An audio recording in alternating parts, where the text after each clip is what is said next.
Basta, sa susunod, huwag na tayo maglaro doon, ha? Kyle. Kyle, buboy. Hoy, sino si Kyle?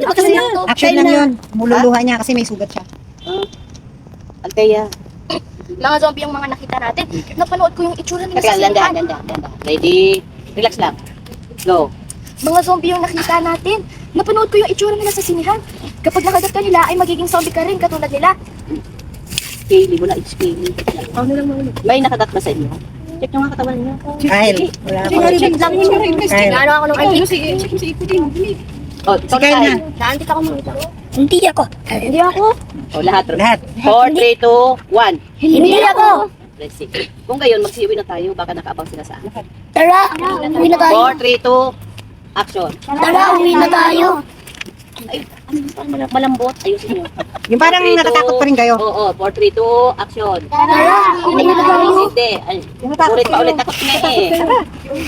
Tara! Tara! Uwi na tayo! Wala natatakot kayo, di ba? Sige, ready, go. Tara, uwi na tayo. Yan, good. Yan, Very good. good job. Sequence pa rin na tayo. Kyle. Si Kyle, ang daming uwasan. Ang daming ano Andiyan eh. pa sila. Wala nang ulan. Wala sila. Napaantanda. Oh, napanda na pag-cross ka niya. Napanda na. Okay. Sige. Diyos ko po. Ayoko po mag-zombie. Ayoko pumatay ng tao. Mabait na bata po ako, Lord. Galangin. Ay. Bilangin mo sa Zenny. Sino si Zenny? Kyle! Oh, ikaw yun. Andyan siya, andyan siya. Sige, go, go. Kyle! Anak! Nasaan ka? Dito naman ako. Parinig ka na, kakain na tayo? Opo, mama. Wait! Tawagin mo muna si papa mo. Dalihan nyo at lalamig na ang pagkain. Opo, mama. Teka. Ulit. Lagyan na mo ng bukay. 4, 3, 2, action. Sabi kayo doon. Kyle! Anak! Habaan mo. Kyle! Ah, okay. Hinahanap mo siya Shout ba? pala. Oo, ready?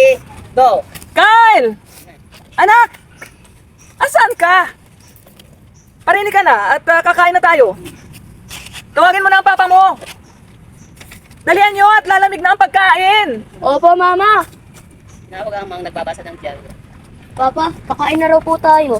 Papa, kakain na lang po tayo. Papa? Lampingin mo papa mo. Sige. Papa, kakain na raw po tayo. Alos, wait. Okay, saan na yun? Saan na yun?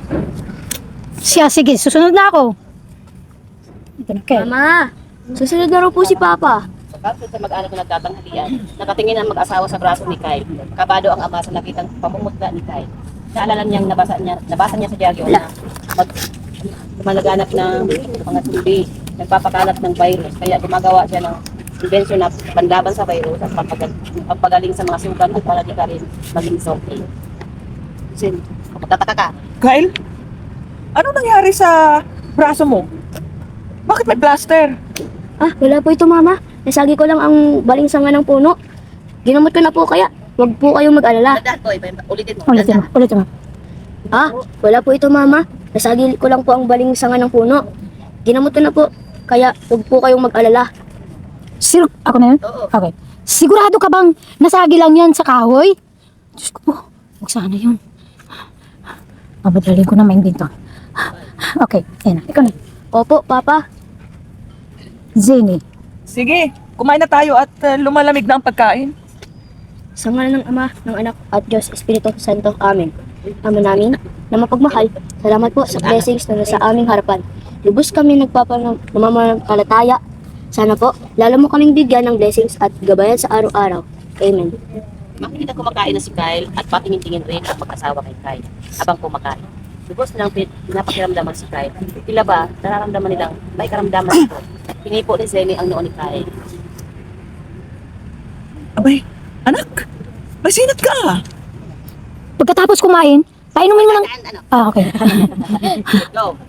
Pagkatapos kumain, painumin mo ng gamot ng gumaling agad. Oo, Papa. Kyle, kumain ka ng gulay. Makakatulong yan sa galing mo, sa paggaling mo. Opo, Mama. Kamsut kay Cesar Abala